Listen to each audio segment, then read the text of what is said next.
There's a clinical test for executive function. It's not a puzzle or a memory game. They hand you a kitchen and tell you to cook. Cooking runs planning, sequencing, working memory, and doing 3 things at once. It's the test because it's hard. So here's the strange part. Every AI cooking app in 2026 is racing to answer one question: what should I make? But for the 15.5 million American adults with ADHD, that was never the hard part. The recipe was never the problem. The problem is the 4 hours before the recipe. Stick around. By the end, you'll know why 6 AI apps all miss it, and the 3 fixes that actually work. So picture a Wednesday. Dinner isn't one task. It's a relay race your brain has to run solo. First, you have to start. And for an ADHD brain, starting is the hardest lap of all. Then you're juggling live variables. Is the chicken thawed? Is the pan about to catch? Did I already salt this? Drop one and the whole thing wobbles. You're estimating time you literally can't feel. You're holding focus long past the point it wants to wander. And you're doing all of it at 6 p.m. after a full day has already drained the exact system this needs.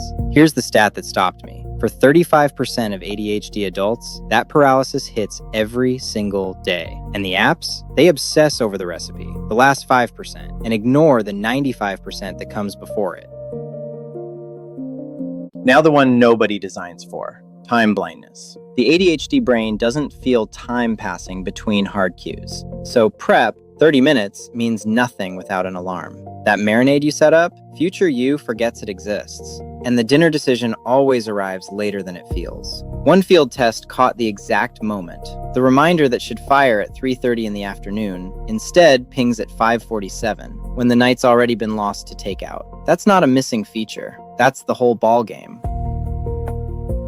But the thing that surprised me most had nothing to do with time. It was shame.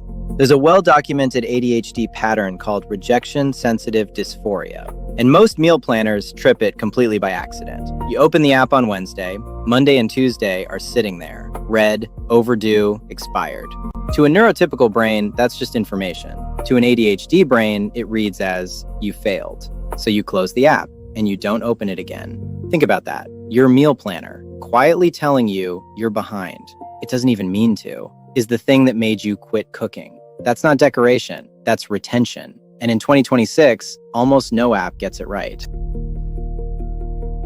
So a field test ran 6 AI cooking apps through 5 weeks in 3 ADHD households, scored out of 60. And I know what you're thinking. This is where I tell you one app nailed it. It didn't. Watch the board. ChatGPT, 32. Gemini, 31. Mealime, 31. Paprika, 28. Claude, 34. And the winner, Recipy, 48 out of 60. 48. That's a C+ taking place. No tool is good at this yet. But here's the twist. The app that won didn't win on features. It won on forgiveness. And get this, the one tool actually built for ADHD brains, Goblin Tools, isn't even marketed as a cooking app.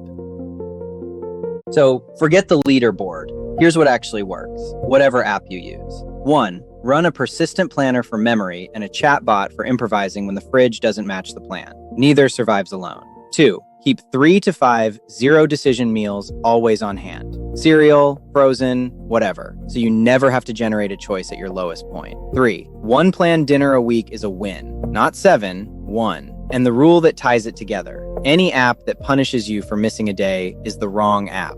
Full stop. Which brings us back to that C+.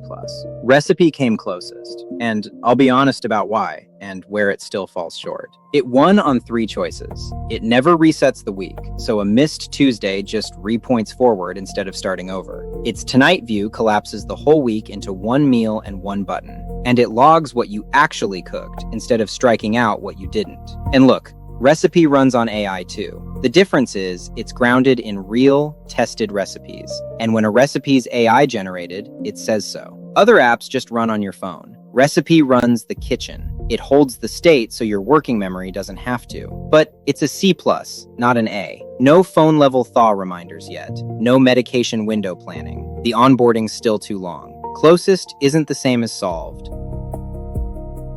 So, back to that kitchen. The one neuropsychologists use to measure executive function. Turns out they were onto something the whole app industry missed. Cooking was never a recipe problem. It's an executive function problem, wearing a recipe's clothes. And the apps that finally get this won't be the ones with the most features. They'll be the ones that assume the plan will break and don't make you feel bad when it does. So if your brain works like this, you're not bad at cooking. You were handed the wrong tool. Next time, I'm heading uphill. The AI recipe apps that quietly fall apart above 3,000 feet. Subscribe, and I'll show you exactly where they break. Subscribe. Long-form explainers, weekday afternoons.